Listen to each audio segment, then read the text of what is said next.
Hello and welcome to my presentation on the Battle of Hastings. I'm James Alexander. This presentation is going to take a look at what happened before, during and after the Battle of Hastings. You'll probably know most of this, however I hope that I can enlighten you with at least a few more obscure facts. So first of all, we're going to look at the context of the battle, beginning with location. So the battle took place here. There's now a village there called Battle, just north of Hastings, as you can see, and you can also see on this map where William of Normandy first landed. So this is the route that William of Normandy, or William the Conqueror, took to get to England. This is what the coastline looked like at the time. So the modern coastline is actually different. And just to give you a bit more of an idea of how the coastline was different, this is a map depicting an older kind of period. So this is the period of Alfred the Great. So you can see the Danelaw there, and this is Wessex, and what would later on become England. But you don't need to worry about that. What you need to look at really is how you can see the coastline. Here is different. Here it's different. That's actually where Alfred hid from the Danes, and you can see here, this is why we have Norfolk and Suffolk, because it was actually a kind of peninsula. So the people at the top of the peninsula were the North folk, people at the bottom of the peninsula were the South folk.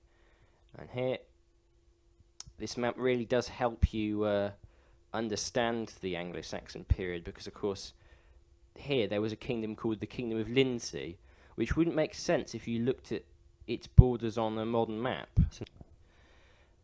Okay, and now we're going to have a look at the opposing sides of the Battle of Hastings. So, first of all, I would say these flags aren't historically accurate.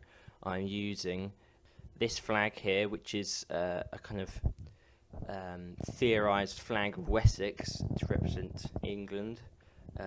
England's been represented by various flags prior to the introduction of later flags.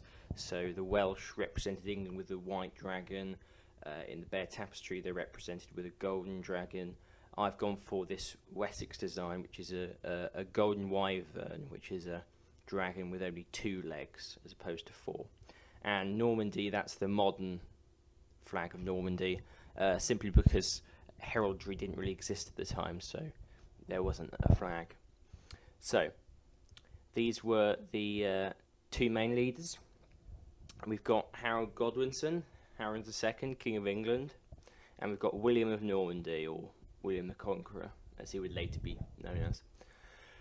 And then we've got various other commanders. We've got Gurth Godwinson and Lethwin Godwinson on the side of England. They were both Harold brothers. And then we've got Alan the Red, who was the first Lord of Richmond later on. Then we've got William Fitzosborne, who was Lord of Breteuil in Normandy, cousin of William.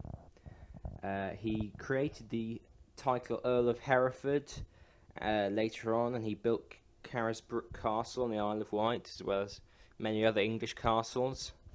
And then we've got Eustace II, or Eustace with moustaches, which I think you could agree is one of the best descriptive names you could have. And you can see there in this little picture his moustache. He was Count of Boulogne, and he later received large grants of land in England. Here you can see the 2 brothers dead on the floor, and you can see where their names are written, Lethwin and Gurth. And of course Alan the Red with his red beard. I think that's from a later text. So now we're going to have a look at the opposing sides and what their armies were like. So the exact numbers present at the battle are unknown, so only modern estimates are really worth looking at. So, for example, some Norman sources give estimates of 400,000 to 1,200,000 men on Harold's side, obviously to big up their victory. But modern estimates are around 10,000 for William and about 7,000 for Harold. The composition of the forces, however, is a lot clearer. So the English army was composed almost entirely of infantry and had a few archers, whereas only about half of the invading force was infantry. The rest split equally between cavalry and archers.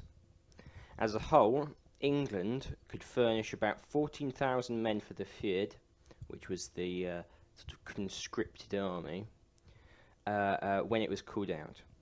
The Fyrd usually served for about 2 months, except in emergencies, because of course these people were farmers. You know, they needed to be tending their land as often as possible.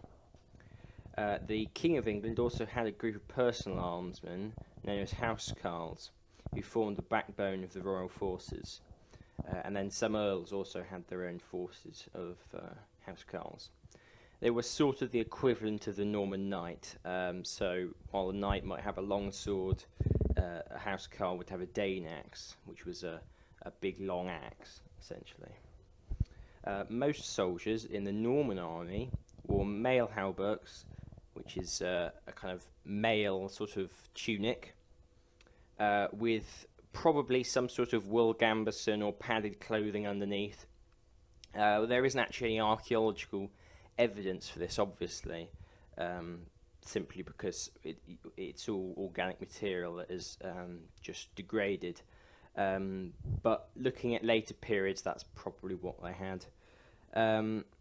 Many English soldiers would wear something similar, although it is likely that because many soldiers were part of the Fyrd, they probably wouldn't have had mail, although it is likely pretty much every infantryman on the battlefield would have had at least a spear, a round wooden shield, and a helmet, probably a nasal style helmet, or what's called a Norman helmet. You can see it here, which is just a kind of pointed helmet with a nose guard there.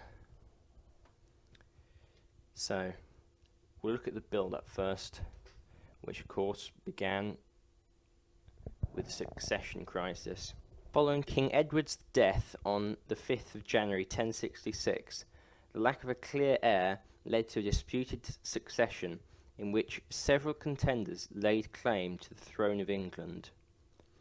Edward's immediate successor was the Earl of Wessex, Harold Godwinson, the richest and most powerful of the English aristocrats, and son of Godwin, Edward's earlier opponent. Harold was elected king by the Witan of England, which was like an elective council. Harold at once was challenged by Duke William, who claimed that he had been promised the throne by King Edward, and that Harold had sworn agreement to this in 1064. So here you can see Harold swearing on 2 relics to Duke William. Harold III of Norway, commonly known as Harold Hardrada, also contested the succession.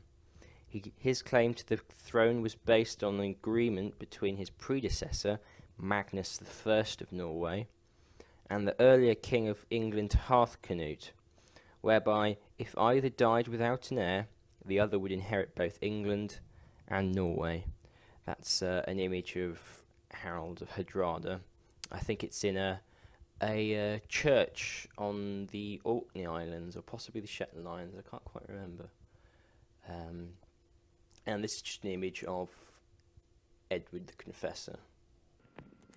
In early 1066, Harold's exiled brother Tostig Godwinson raided southeastern England with a fleet he had recruited in Flanders, later joined by other ships from Orkney. Threatened by Harold's fleet, Tostig moved north and raided in East Anglia and Lincolnshire. He was driven back to his ships by the brothers Edwin, Earl of Mercia, and Morcar, Earl of Northumbria, who we'll get back to later. Deserted by most of his followers, he withdrew to Scotland, where he spent the middle of the year recruiting fresh forces. King Harold III of Norway invaded northern England in early September, leading a fleet of more than 300 ships, carrying perhaps 15,000 men. Harold's army was further augmented by the forces of Tostig, who supported the Norwegian king's bid for the throne. Advancing on York, the Norwegians occupied the city after defeating a northern English army under Edwin and Morcar on the 20th of September at the Battle of Fulford.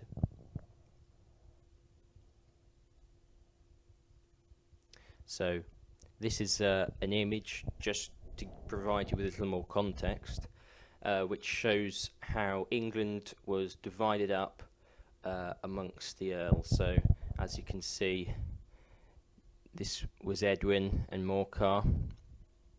There's Gurth, which was, one of the brothers of Harold. There's Harold and Lefwin here.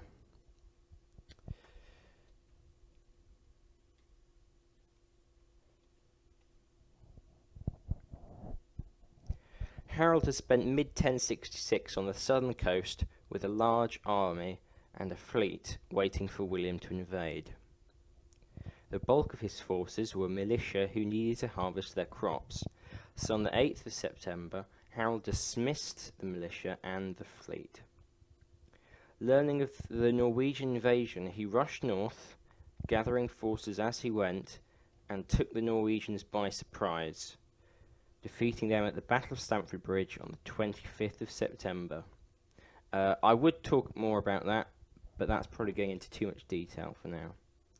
Regardless, Harold of Norway and Tostig were both killed, and the Norwegians suffered such great losses that only 24 of the original 300 ships were required to carry away the survivors. The English victory came at a great cost, as Harold's army was left in a battered and weakened state, and furthermore, 3 days after the battle, on the 28th of September 1066, a second invasion army, led by William, Duke of Normandy, landed in Pevensey Bay, Sussex, on the south coast of England. And we'll now look at how his invasion began. William assembled a large invasion fleet and an army gathered from Normandy and the rest of France, including large contingents from Brittany and Flanders, Alan the Red leading the Bretons. He spent almost 9 months on his preparations, as he had to construct a fleet from nothing. William mustered his forces at Saint-Valery-sur-Somme and was ready to cross the English Channel by about the 12th of August. But the crossing was delayed either because of unfavourable weather or to avoid being intercepted by the powerful English fleet. The Normans crossed to England a few days after Harold's victory over the Norwegians, following the dispersal of Harold's naval force, and landed at Pevensey on the 28th of September. After landing, William's forces built a wooden castle at Hastings, from which they raided the surrounding area. More fortifications were erected at Pevensey. After landing, Harold left much of his forces in the north, including Morcar and Edwin, and marched the rest of his army south to deal with the threatened Norman invasion. Harold camped at Coolbeck Hill on the night of the 13th of October, near what was described as a hoar apple tree. This location was about 8 miles from William's castle at Hastings. Some of the early contemporary French accounts mentioned an emissary or emissaries sent by Harold to William, which is likely. Nothing came of these efforts, obviously, though. As we know, the battle happened. Although Harold attempted to surprise the Normans, William's scouts reported the English arrival to the Duke. William led his army from his castle and advanced towards the enemy. Harold had taken a defensive position at the top of Senlac Hill. It's either described as Coolbeck or Senlac Hill, which is at present-day Battle, East Sussex, about 6 miles from William's castle at Hastings. The battle opened with the Norman archers shooting uphill at the English shield wall to little effect. The angle meant the arrows either bounced off the shields or were embedded in the shields of the English, or overshot their targets and flew over the top of the hill. The lack of English archers hampered the Norman archers, as there were few English arrows to be gathered up and reused. After the attack from the archers, William sent the spearmen forwards to attack the English. They were met with a barrage of missiles, not arrows, because there was a lack of archers, but spears, javelins, and stones. The infantry were unable to force openings into the shield wall, and the cavalry advanced in support. The cavalry also failed to make headway, and a general retreat began, blamed on the Breton division on William's left. A rumour started that the Duke had been killed, which added to the confusion. The English forces began to pursue the fleeing invaders, but William rode through his forces, showing his face and yelling that he was still alive. The Duke then led a counterattack against the pursuing English forces. Some of the English rallied on a hill before being overwhelmed. So here, in this image from the Bear Tapestry, you can see William holding his helmet up to show that he was still alive. The defeat of the English. There was probably a lull early in the afternoon as a break for rest and food would probably have been needed. This sort of thing wasn't too uncommon in medieval battles. William may also have needed time to implement a new strategy, which may have been inspired by the English pursuit and the subsequent rout by the Normans. He used this strategy again, which thinned out the housecarls in the English shield wall. Eventually, the English forces were broken, as King Howard was killed along with his 2 brothers and many of his housecarls. The rest of the army was routed. So in this image here, from the Bear Tapestry, you can see Harold Rex interfectus est. That's Harold the King was killed. And of course, there's controversy over whether this is Harold with an arrow in his eye, or whether this is Harold being cut down by a horseman, or whether they're both Harold. I personally think they aren't both Harold, because as you can see, they're differently dressed. And I think this figure here is more likely to be Harold, because it's been suggested in historical sources that our friend Eustace II, with moustaches, was the one who killed Harold. And you would have thought that if that had been true, that this figure here would have a moustache. And here you can see Lefwin and Gurth on the floor, dead. The aftermath. The day after the battle, Harold's body was identified. His personal standard was presented to William and later sent to the papacy. The bodies of the English dead, including some of Harold's brothers and his housecarls, were left on the battlefield, although some were removed by relatives later.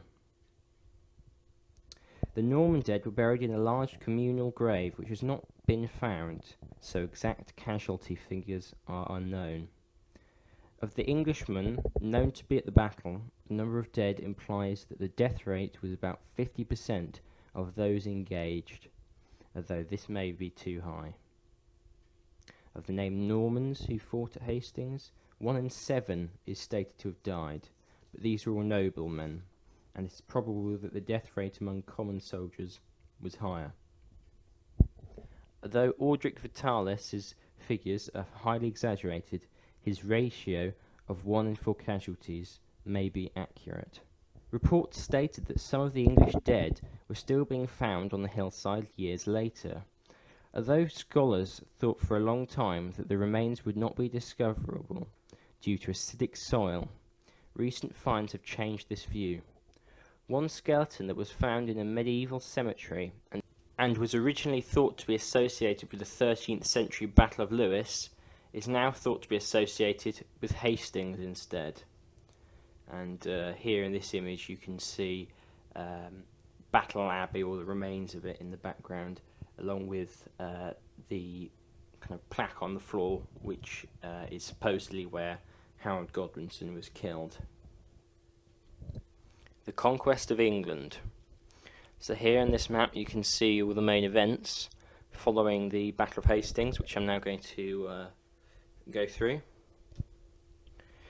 William expected to receive the submission of the surviving English leaders after his victory, but instead Edgar the Atheling, son of Edward the Exile and a mysterious, possibly Slavic woman called Agatha, grandson of King Edmund II Ironside, was proclaimed king by the Witan, with the support of Earls Edwin and Morcar, Stigand, the Archbishop of Canterbury, and Eldred, the Archbishop of York. William therefore advanced on London, marching around the coast of Kent.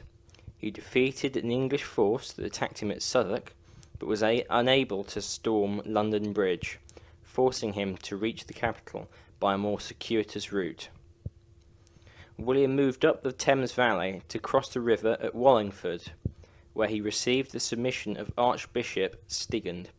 He then travelled northeast along the Chilterns before advancing towards London from the northwest, fighting further engagements against the forces from the city. The English leaders surrendered to William at Berkhamsted, Hertfordshire. William was proclaimed King of England and crowned by Eldred on the 25th of December 1066 in Westminster Abbey. Thank you for watching this presentation. I hope it's been informative.